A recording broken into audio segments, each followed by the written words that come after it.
Hey guys, thanks for checking out another Educated Fit video. Today I am here with a demonstration on how I relieve some of the soreness and lack of flexibility and mobility in some of my problematic areas. I have done a similar video to this before, focusing completely on my hip flexors. I'll put that up in the cards for you to check out if that's an issue that you are also experiencing.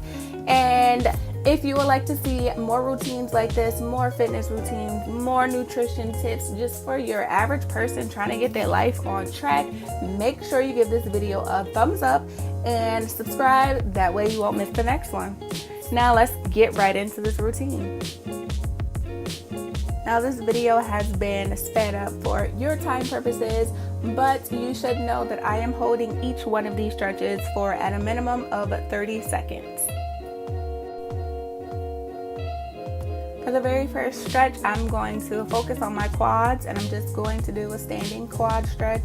Just kick that foot up. The heel of my foot is like actually touching my butt cheek, and that kind of gives me an idea of exactly where I need to hold my foot in place to get that good stretch through my quads. If you have issues with balance, make sure you're close enough to a wall. Use that other hand to like grab on hold of the wall or a chair or anything to, kind of help you keep your balance, to keep you from toppling over, because you want to focus on that stretch and not focus on falling.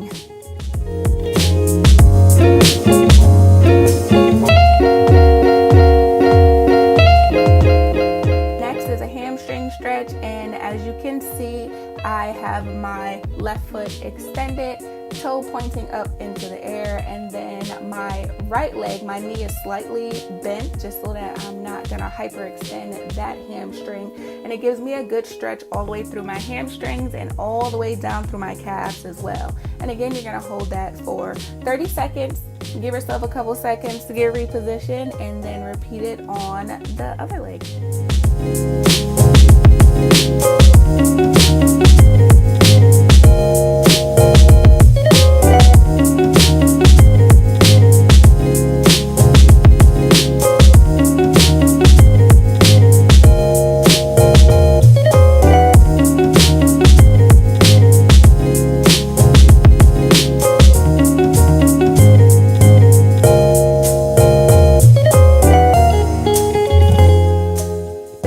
Stretch is more for your chest, and if you notice, I will play around with the height of the positioning of my hand because I'm trying to make sure I'm getting the exact spot that I'm having issues with. If you're someone who has rounded shoulders, like you're kind of hunched over, this will be very beneficial for you, because typically what happens is you're shortening the muscles in the front of your body. You want to elongate those muscles in the front of your body just to get rid of that rolling shoulder kind of look.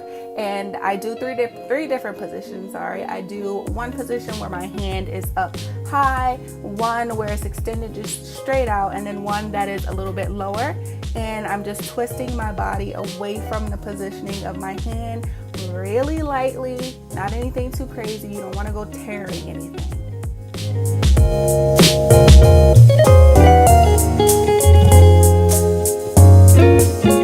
This next move is more of a yoga move, but it is for my hip flexors, and it is referred to as the pigeon pose. Now, I have had to modify this in several different ways just because my hip flexors are very, very tight. If you're someone who sits down a lot for a significant part of your day, 9 times out of 10, your hip flexors are really tight.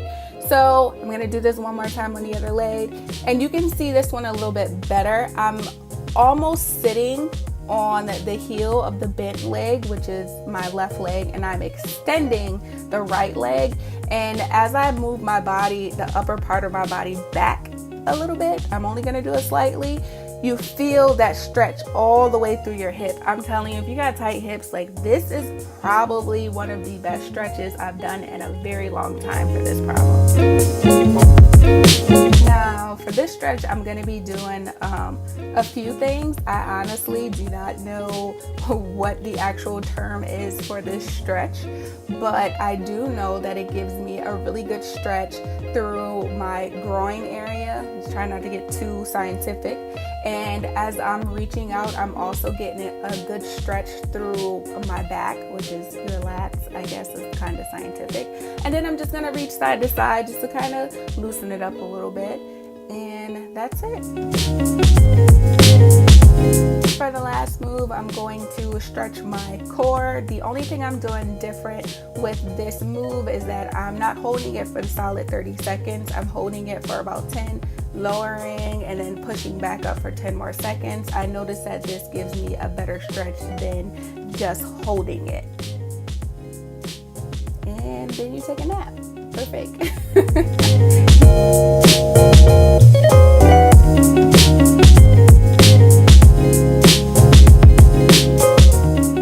Notice that I am wearing the Sweet Sweat waistband. If you'll be interested in finding out, my thoughts and opinions on this band here, make sure you give this video a thumbs up and comment that you want to see the Sweet Sweat. And that's it. Thank you guys so much for watching, and I'll check you guys in the next video. Bye.